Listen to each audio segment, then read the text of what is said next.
Eje, Cruzada contra el hambre. Pobreza en el gobierno de Peña Nieto.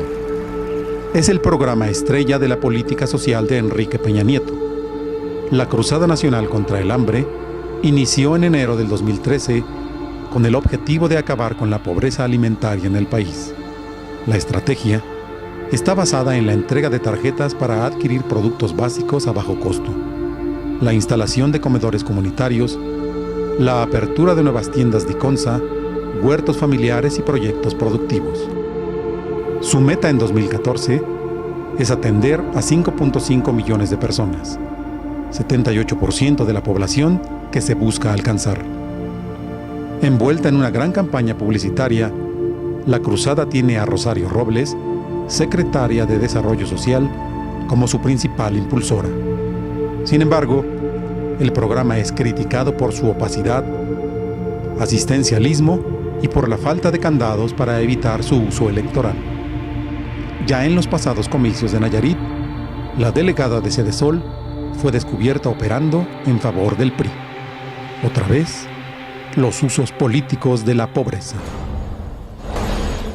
El próximo viernes 17 de octubre es el Día Internacional para la Erradicación de la Pobreza. Está con nosotros Clara Hussidman, economista e investigadora con más de 3 décadas de trabajo en política social, democracia y derechos humanos. Fue secretaria de Desarrollo Social en el Distrito Federal del año 1997 al 2000 y en la actualidad es presidenta honoraria de Incide Social. Y nos acompaña Cristina Gómez, doctora en población por el Colegio de México e investigadora en la Facultad Latinoamericana de Ciencias Sociales, la FLACSO. Ha trabajado en Naciones Unidas y colaborado con múltiples organismos internacionales en temas de pobreza, desigualdad y políticas públicas. Aparte del nombre, que en sí mismo ya es un reconocimiento a los niveles de hambre en el país, con el título ya sabemos, ¿no? Cruzada Nacional contra el Hambre. Aparte del significado de esta cruzada, sí es también un momento de detenernos. El gobierno federal habla ya de un año y lo pinta como un programa exitoso. 3 millones están en sus spots publicitarios. La primera pregunta, si nos permiten, es eso, Clara, hacer un primer corte de este programa. Bueno, yo pienso que era una estrategia pertinente, que era necesaria, que a partir de la crisis por la subida abrupta de precios de productos agrícolas del 2008, y teniendo en cuenta que México se ha vuelto un país con dependencia alimentaria de importaciones, las situaciones de hambre se agudizaron, porque además el salario ha estado contenido en este país desde hace 30 años. Según los reconocimientos oficiales, son 7 millones del universo a cubrir y la promesa es que en 6 años se terminaría de cubrir al menos esa necesidad de hambre. Insisto, a un año, a casi 2 años de su llegada, ¿ya podemos medir algunos resultados? Mira, lo que yo veo con claridad es que se han estado implementando nuevos programas. A pesar de que el programa salió en la lógica de tomar 70 programas que estaban dispersos y tratar de articularlos y ponerlos, digamos, en línea. ¿Qué es lo nuevo que crearon? ¿Qué lograron realmente de ordenar estos programas que estaban dispersos, como dice Cristina, en materia social? Eso no sabemos. Yo entiendo que el cálculo está hecho a partir de las tarjetas sin hambre que han distribuido. Entonces dicen, hemos distribuido tantas tarjetas sin hambre, pensando que eso beneficia a 4 personas, entonces les da una cifra. Multiplican y le dan una cifra y obtienen la cifra, ¿no? Pero no hay facilidad ahorita para hacer la evaluación todavía. Nosotros tenemos un observatorio de política social y derechos humanos y estamos solicitando información. ¿Dónde están los comedores? ¿Dónde están situados? ¿Dónde se puede ir a ver el trabajo de los comedores? ¿Dónde están los huertos familiares? Que es otra de las líneas de acción del programa. Porque yo creo que el programa, el gran problema que tiene es realmente cómo pasa de ser asistencialista, en donde son beneficiarios los que reciben los alimentos, a fortalecer la capacidad de las propias personas y familias para que ellos sean los que puedan obtener esos alimentos, o porque tienen ingresos, o porque tienen producción y apoyos para la producción. ¿Estás de acuerdo, Sí. Cristina, con esto último? Sí, exactamente. Yo creo que ahí es el punto, cómo integrar la cuestión del consumo de alimentos, que ahí es innegable. Cuando distribuyes las tarjetas para las compras de productos alimenticios en las tiendas de Diconsa, porque es básicamente eso, Diconsa también ya estaba. No es que tengamos que crear nuevas instituciones, pero cómo rearreglar esas que ya existen de manera que ellas sean más eficientes. Otro punto que creo que es importante manejarlo aquí en este breve espacio es la utilización política de ese instrumento. Con la llegada de Rosario Robles, que tú lo mencionas, que le toca juntar todos estos proyectos, también tiene todos estos programas, tiene también un interés político. ¿Cuál ves? Bueno, evidentemente, todo lo que es programas asistenciales, en donde las personas reciben un beneficio, no son titulares de un derecho. O sea, una cuestión es ser derechohabiente a un servicio público, y otra cuestión es recibir como beneficiario un bien o un servicio. En este caso, lo que está privando en el programa es el modelo de beneficiario asistencial. Y ahí es muy fácil a todas las gentes que vayan a los comedores en un momento pedirles las credenciales, o los que están recibiendo las tarjetas pedirles las credenciales. La gente vive en niveles de pobreza tan terribles que la valoración que tienen del voto es muy escasa. O sea, además, esto que hemos llamado democracia representativa en este país tampoco los ha beneficiado. O sea, esto que ahora decimos estamos en una democracia, pues yo me preguntaría en qué ha beneficiado la vida concreta de las gentes, porque cada vez hay una separación mayor entre las decisiones de las élites políticas y económicas respecto de las necesidades de las gentes. Yo a veces digo que muchos de estos programas que son de combate a la pobreza son programas para regular la pobreza, para regular a los pobres, para que los pobres estén tranquilos y algo estén recibiendo. Entonces, como reciben algo, no quieren protestar, que les des cualquier cosita, con eso van a estar ellos tranquilos. Entonces, lo que pasa es que no tenemos ciudadanos, no hemos logrado crear este concepto de ciudadanos con derechos, que ahora está todo lo de la cuestión de los derechos humanos, que se introdujo al artículo 1 de la Constitución, pero realmente no nos sentimos ciudadanos con derechos. Pero con estas políticas, Clara, no nos vamos a dar derechos. O sea, el Estado también nos está inhibiendo nuestra capacidad. Sí. Y nos está inhibiendo nuestra posibilidad de, más allá de crear un huerto. ¿Por qué me voy a limitar a crear un huerto? Ok, tengo que comer, por supuesto, pero ¿por qué no me das otras herramientas para desarrollarme más? La miseria y el hambre van a seguir ahí durante varios sexenios, ¿no? Yo quiero marcar una diferencia sustantiva respecto del programa de hambre de México respecto del de Brasil. Cuando llegó Lula, incrementó los salarios, fue de las primeras medidas que tomó. Porque si tú no tienes poder adquisitivo y la pobreza cada vez está más en las ciudades y son los trabajadores dependientes, subordinados, que reciben cada vez un salario más bajo, si tú no mejoras sus niveles de salario, si no reconoces el valor de su trabajo, es muy difícil que puedas enfrentar un problema de hambre urbana, ¿no?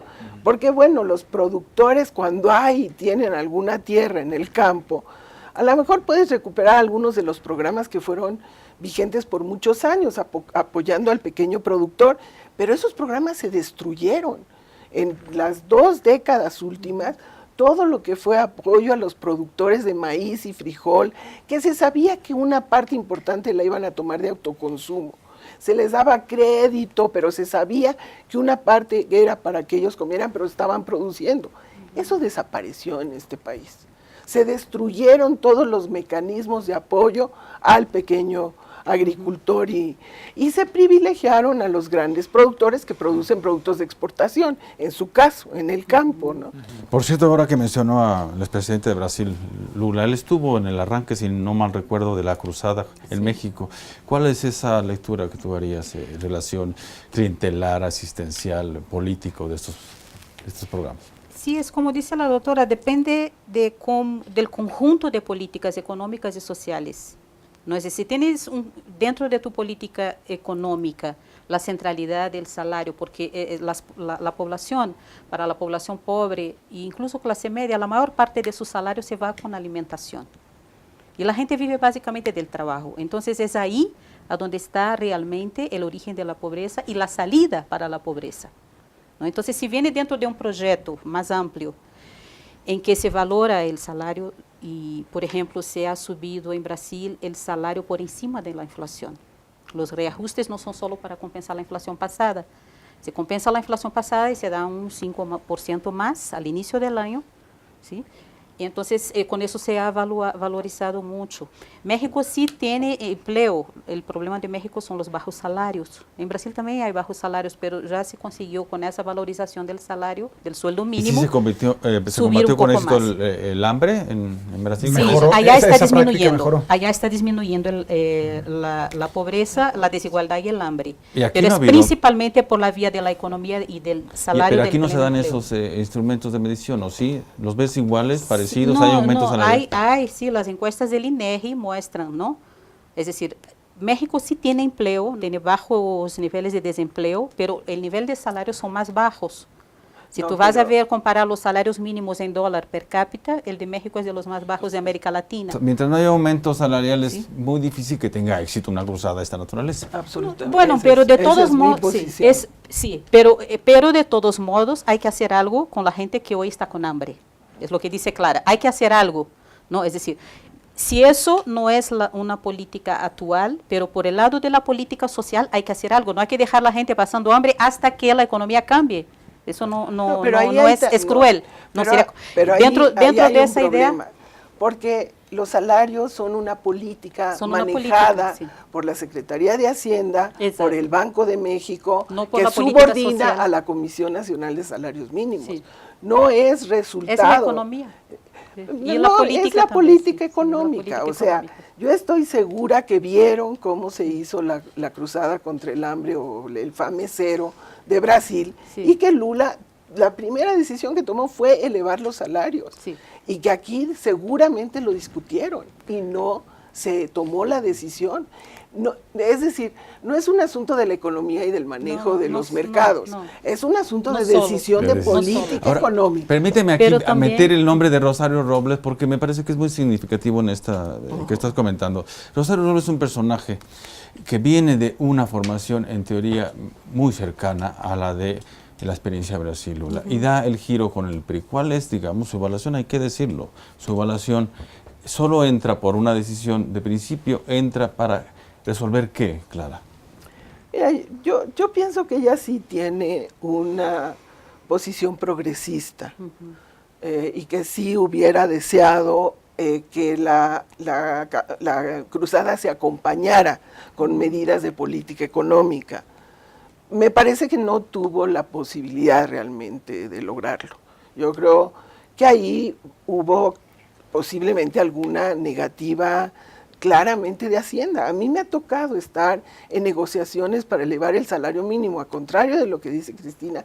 El salario mínimo en México ha hecho esto y se estabilizó a un nivel que es la cuarta parte de lo que valía en 1975. O sea, actualmente 4 personas tienen que trabajar por salario mínimo a lo que en 75 una persona ganaba el salario mínimo. Pero ahí, Clara, tienes un poco, yo no sé llamarlo dignidad, pero te plantas frente al secretario de Economía o de Hacienda y le dices, a ver, este programa no va a funcionar si tú no me das estas condiciones, por lo menos de salario, o estas condiciones económicas que me permitan crecer. Entonces, ¿a qué está jugando Rosario Robles cuando acepta una cruzada que sigue siendo un asistencialismo más? Hay que ir por todos los lados. El lado legal, por ejemplo, del Estado mismo asumir este compromiso, ¿sí? De que esos productores van a tener todos los tipos de incentivos y el mismo Estado va a adquirir sus productos y hacerlos circular por ahí. Entonces es una cruzada ¿no? incompleta, eso sí lo podemos decir. No, yo creo que Lo están haciendo el intentando esfuerzo. hacer, lo están haciendo intentando el hacer, esfuerzo, pero no es fácil. No es fácil. En los exacto. últimos 10 años han salido 2.700.000 personas del campo mexicano. Sí. O sea, el abandono del campo mexicano es inconmensurable. O sea, no tiene medida. Se destruyeron todos los programas que los apoyaban. Yo me pregunto cuántos productores pequeñitos todavía quedan en el campo mexicano. Porque parte del modelo de economía de mercado era hacer que los gentes del campo se salieran. Entonces ahora ya no son pobres rurales, pero son pobres urbanos. Y la pobreza urbana es ahora mayor que la pobreza rural. Entonces, si tú, por eso a veces dicen, bueno, ¿por qué entró el Distrito Federal y algunas delegaciones del Distrito Federal en la cruzada? Porque ahí están estas personas que en un momento salieron del campo y se vinieron a Álvaro Obregón, a Iztapalapa, y que están sufriendo de falta de empleo, porque yo no creo que México esté generando el empleo necesario. O sea, llevamos 30 años sin generar empleo y sin pagar salarios y deteriorando la calidad de los puestos de trabajo. Entonces, la gente está viviendo con mucha precariedad. A esas personas difícilmente las vas a hacer que hagan huertos urbanos, porque a veces ni agua les llega a sus viviendas. Entonces, yo sí creo que el tema del empleo, el salario, son cruciales en este tipo de, en cuestiones de pobreza, porque además el objetivo de la cruzada contra el hambre es bajar el índice de pobreza en la medición de las metas del milenio del 2015. Esa es la verdad de la razón de adoptar esta política con tanta fuerza. 2015, ¿sí? que coincide con el cambio de... En 2015 estaban puestas las metas del milenio y allá hay una cifra de pobreza extrema que debe de abatirse. Entonces México tiene que salir bien en esas mediciones. Ahora, yo sí creo que había que hacer algo y posiblemente en la pregunta de si Rosario renuncia a sus principios, miren, a veces uno tiene que hacer lo que se puede y lo que le dejan a uno hacer, porque si no, abandonar totalmente los campos, pues estos son cubiertos por otras gentes que seguramente pueden tener otras intenciones, ¿no? Dos preguntas para seguir hablando sobre esto. A ver, la corrupción en estos programas, ¿qué tanta corrupción hay o no? En cuanto que confluyen muchos sectores privados. Pero también el tema de el mensaje positivo del gobierno. ¿Hasta dónde hoy resiste ese mensaje? Vamos bien, estamos moviendo. ¿Resiste primero una medición objetiva? Y en otro sentido, ¿qué tanto resiste un mensaje positivo en una sociedad que vive el hambre ya de cerca? Yo tendría la impresión de que la gente ya ni escucha los mensajes. Que hay tal nivel de anomia, de desesperación y de aburrición y de falta como de expectativas y esperanzas. Somos un país, por ejemplo, con una muy baja cohesión social, porque el modelo que está en este momento como modelo económico no es un modelo que convoque a la gente. En las encuestas que ha hecho el Instituto Nacional Electoral sobre en quién confía la gente, qué expectativas tienen, se observa un desánimo muy generalizado. Yo tendría la impresión, no tengo la certeza, de que la gente ya no escucha esos mensajes. Es decir, en la medida que no afecten la vida diaria de las personas y que la gente vea que efectivamente está cambiando su vida, esos mensajes les van a pasar por encima. Estamos vacunados al engaño, ¿no? Tú Cristina, ¿qué piensas de esto? ¿Se corresponde un mensaje necesario, un mensaje positivo frente a otras mediciones que parece que no van en el mismo riel? Más que mensaje positivo, yo pienso que es como buscar soluciones para que eso sí funcione, ¿no? De hecho, yo pienso que la salida, en la medida que, ¿por qué hablé de los del Parlamento latinoamericano? Porque no se trata solo de una cuestión que le toque al gobierno, es decir, el Parlamento tiene que meterse ahí, tiene que participar más activamente, tiene que buscar que eso funcione desde todos los niveles que tiene que funcionar. uno de los niveles importantes es la participación ciudadana de la política propuesta por la FAO, por la ONU. Es el cuarto pilar, es consumo, producción, capacitación con educación y participación ciudadana. Tenemos una medición muy acertada, me parece, de Clara, que dice, ya no estamos ni escuchando. Entonces, no le importa a la pero gente. estoy hablando de los una políticos. movilización, pero hay, por otro lado, una gran apatía muy bien enraizada, Sí. con mucha justificación, ¿no? Porque hay mucha simulación, hay mucha corrupción y hay mucha impunidad. O sea, vivimos en un mundo de impunidad. Entonces, si alguien no hace bien el trabajo que tiene que hacer, pues no pasa nada. Nadie le sanciona ni lo afecta, y creo que cada rato tenemos ejemplos en términos de la prensa, ¿no? Los niños aprenden con el ejemplo. O sea, les podemos decir miles de cosas verbales, pero si ellos contemplan las conductas del padre o las conductas del maestro, lo que realmente absorben son las conductas. Entonces nosotros podemos estar manejando un nivel de comunicación por acá, pero lo que estamos viendo como ciudadanos es que somos ciudadanos sin derechos, a pesar de todos los cambios constitucionales. Somos ciudadanos constantemente frustrados en nuestros derechos, aún los que vivimos en la ciudad y aún los que estamos en niveles altos de ingreso. No tenemos a quién reclamar. En el caso del programa de alimentación, una de las cosas que le hemos pedido a la Cruzada es que ponga muy claras las reglas de operación y los mecanismos de exigibilidad, que es cómo la gente puede ir a reclamar cuando no recibe el ¿Qué es lo que derecho. dice Cristina? La participación ciudadana. Bueno, ¿Qué ahí hay tanto un clara tema. existe Ahí hay- transparencia en este Ahí programa? hay un Eso tema. también va a ser evaluado. Claro. Ahí hay un tema. Es parte de la evaluación. FAO está participando. FAO ha venido participando con mucha interés, que es una agencia de Naciones Unidas. FAO tiene la experiencia que buscar la participación ciudadana de las poblaciones muy pobres es muy difícil, es muy complicado. Ya nos hablas del contexto. La gente que hay. no tiene tiempo para participar, no tiene tiempo para irse a meter a los comités, excepto si es para algo muy concreto que los va a beneficiar. Entonces, en el caso del Programa Nacional de Solidaridad, ustedes se acuerdan cuántos comités comunitarios se armaron, pero era para ver cómo se vigilaba la escuela o cómo se hacía el hospital.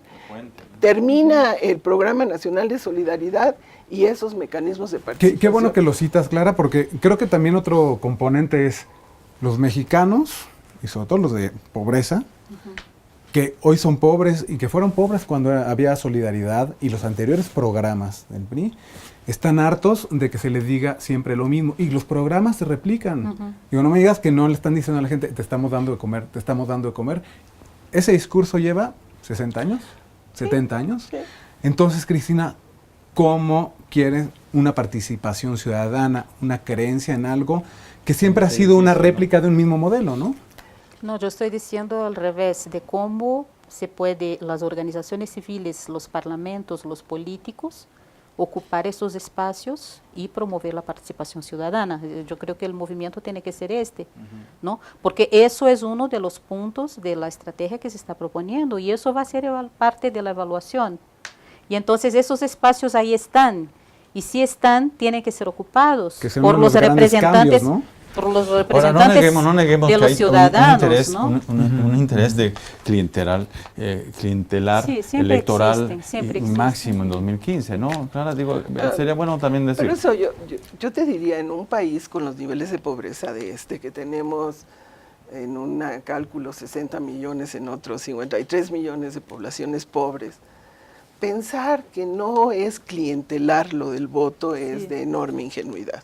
El tema es, aceptamos o no que exista modelos clientelares en la política. Yo creo que los tres partidos grandes utilizan esquemas clientelares. Son las campañas en tierra, lo que se llama campañas en tierra, donde se van a los territorios y encuentran distintas maneras. Para las organizaciones que hemos hecho observación de elecciones, es muy difícil detectar la medida de esas presiones. Pero inclusive los empresarios yo me acuerdo en alguna observación que hicimos, obligan a sus trabajadores a que voten por un cierto partido. Y si no lo hacen, los corren. ¿Y cómo identifican? Porque hay maneras de identificar por quién se votó. En las secciones, son muy chiquitas las secciones. Entonces se sabe por quién votó la gente que vive alrededor. Entonces, yo creo que es un tema que no podemos decir no existe, no va a existir, se están portando mal. Es parte de este país tan empobrecido, con tantas personas en condiciones tan precarias de vida. Yo ya con Cristina, ¿esto lo ven las mediciones? Es decir, ¿qué tantas posibilidades hay? Ok, nos integramos a la FAO, a estos parlamentos. Ellos pueden medir, sancionar por lo menos moralmente al Estado mexicano, es decir, tú sigues utilizando los programas de forma clientelar. ¿Se mide, Bueno, se puede evitar esto, el uso del presupuesto contra la pobreza para uso electoral? No, la FAO no tiene ese tipo de indicador. Lo que ellos están midiendo es si existe participación ciudadana. Eso es uno de los 4 indicadores. Es el aumento del consumo de alimentos, el aumento de la producción, particularmente de los pequeños agricultores y la agricultura familiar, la cuestión de la educación para una buena alimentación, con capacitaciones y todo eso, y la cuestión de la participación ciudadana, ¿no? Y también el fortalecimiento institucional, que es lo que les había dicho incluso de la parte de procuradurías y defensas de derechos humanos y del derecho a la alimentación y a la nutrición. ¿Sí? Y ante el nivel de inmovilización ciudadana personal, pues hay que apelar a las ONGs A ver, y a las exactamente, asociaciones, ¿no? exactamente. A ver, yo puedo ser muy escéptica, pero llevo 50 años en esta vida pública desde el punto de vista de funcionaria pública y mucho tiempo como miembro de organizaciones civiles. Las organizaciones civiles en México en este momento están teniendo una crisis muy fuerte de recursos. Se han abatido los recursos y hay zonas del país en donde no hay una sola organización civil. O sea, comparativamente con nuestros países tenemos un número de organizaciones civiles muy pequeño. Entonces, no es un sector que tenga la fuerza como para realmente poder hacer contrapeso. Pero yo quiero hablar de una experiencia. Josefina Vázquez Mota creó un programa en el 2005 que se llamaba el Alto Consejo para el Blindaje o la Protección de los Programas Sociales de su Uso Electoral. Y fue en Naciones Unidas, el PNUD, que tuvo el recurso y se creó un secretariado con técnicos muy buenos. Y yo diría, se hizo un desarrollo muy bueno de metodologías. Y uno de los puntos fue que a través de lo que se llaman reglas de operación de cada programa, tú puedes meter una serie de mecanismos que garanticen que las personas puedan en un momento decir, me están pidiendo mi credencial para mi voto, a cambio de darme o no el programa. O sea, si tú puedes blindar los programas, sí lo puedes hacer. Oportunidades, curiosamente, en el 2006 estaba muy blindado, era un programa que no estaba siendo utilizado clientelarmente. En cambio, el Seguro Popular sí, y los programas de Zagarpa. Los menos blindados eran los programas de la Secretaría de Agricultura. Entonces, sí hay formas, sí hay la voluntad política, que eso es el punto esencial.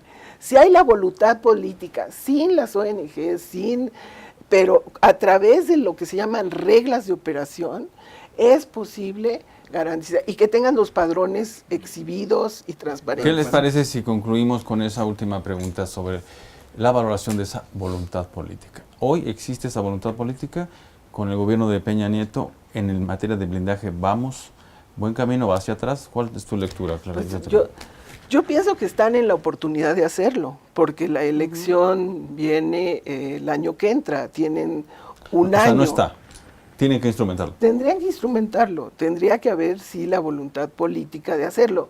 Les digo, la cultura política actual de todos los partidos políticos es el clientelismo y utilizan diversos mecanismos. ¿Tú, Cristina?